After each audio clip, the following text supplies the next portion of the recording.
I'm a proud father of 5 children. I have a beautiful wife. You know, I'm like any other person. I enjoy sports, politics, just life in general. I'm a U.S. Army veteran. I deployed to Tazar, Hungary. I also was a military contractor in Kuwait. I have an associate's degree in criminal justice, a bachelor's degree in sociology, and a master's in social work. And I've been working at the VA for about 7 years. Currently, I am on FMLA. From my perspective, this is real simple. I was a victim of racial profiling. Just like everybody else, I had an issue with weight. I was asked by my doctor to, take serious steps in losing weight. It was affecting my feet as well as other health issues. So I attempted to do what my VA doctor said. I had, worked out at East Rock Mountain several times. I never had any issues, and one day I just went up there to work out, and I heard the words that no black man wants to hear. You fit the description. And from then on, my life changed. So actually, I didn't really even know where he was that day. So I was looking for him because I kept calling his phone and I couldn't get in touch with him. I had no idea where he was. I don't know how. Actually, his dad called, and that I have found out that he had been arrested. So I went to the police station to find out what happened, and they wouldn't tell me anything. So when I walked out, I just gave them my information, and they had told me he was with the detectives.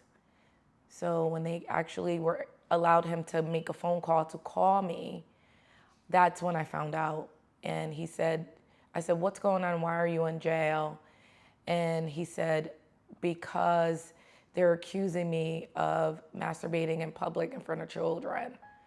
And as soon as he said that, I said, oh, that's a lie.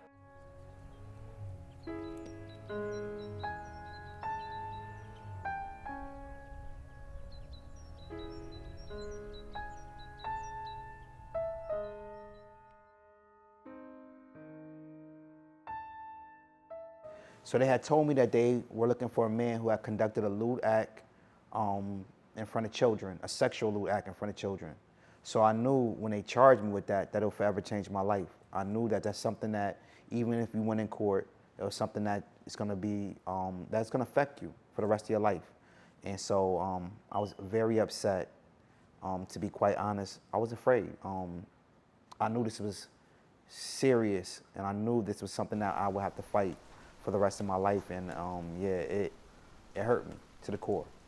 To know that you're innocent, to know that this is a crime that they're gonna put on you, and that then they're not seeing that this is gonna be something that will define your life for the rest of your life. So I was very upset. I was very angry, and to be honest with you, I was very scared. Police claimed that I fit the description of a man who was doing lewd acts in front of children in the park. The reality is that I didn't fit the description at all. They claimed the man was wearing gray and gray and was wearing sunglasses. I was wearing white and black and had no sunglasses. And in fact, I had on headphones that were like Dr. Dre-like headphones. They also claimed the man was looking at his phone, and they assumed that he was looking at pornographic images while he was masturbating. I cooperated immediately. I gave up both my phones. There was no pornographic videos on my phone at all. I had a timeline. I had an ATM transaction. I had Google Maps. I had all the evidence in the world that proved that I wasn't the individual that had committed the crime. With all that said, I still had to spend a year fighting the criminal justice system. The most hurtful thing is another man of color went right back up to that same park and exposed himself. And still, months after that happened, they still continued to prosecute me.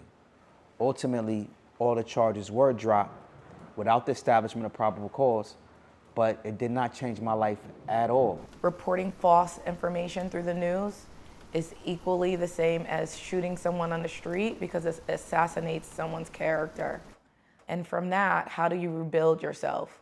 How do you become the person that you used to be? or a better person. Sometimes you don't even really realize how to even maneuver out of the hole that they brought you into. The media put this information out there without my permission. But when I asked them to take it off, they sent me a form stating that they would take it off if I promised to never sue them hereafter. And I'm paraphrasing here. I just don't think that's fair. You didn't ask my permission to put it up there. So now that I'm asking to put it down, now you're saying that I have to give away all my rights to ever seek any legal action at all. I think that is a crime and a shame, and I think that's a bullying tactic, actually.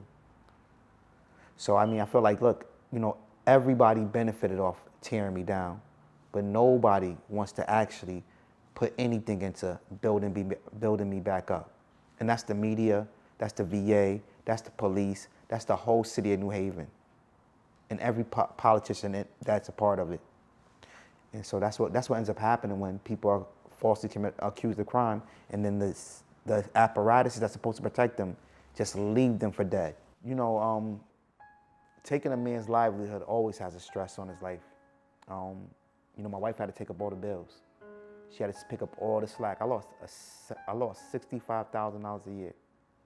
To put that on a woman who's already working herself in the grave, and to know that I have to sit here and watch her work even harder to pick up my slack, is something I'll never get over. It's something I'll never forgive the VA or anybody else for.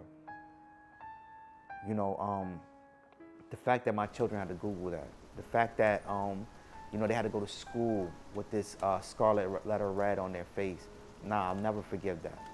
You know, I remember when my daughter started at career high school, and my wife went to you know, the family day, to introduction or whatever, and one of the educators said to her, "Oh, this is Miss Rice, you know, from Highland Street." So this became my world. This became not my problem, but just my wife's problem. And she had to be strong. She had to be mom, dad, social worker, psychiatrist, and chef. You know, yeah, they forever changed my family. They forever changed my position in this family to this day. You know, she's not a mother of 5 children. She's a mother of 6 now. Because she has to take care of me too. You know, it was an awful thing that was done. And I told the VA director to herself, the VA betrayed me. It betrayed me. There's no way around it. You know, my whole life, my work life, my family life, my social media life, my real life was destroyed.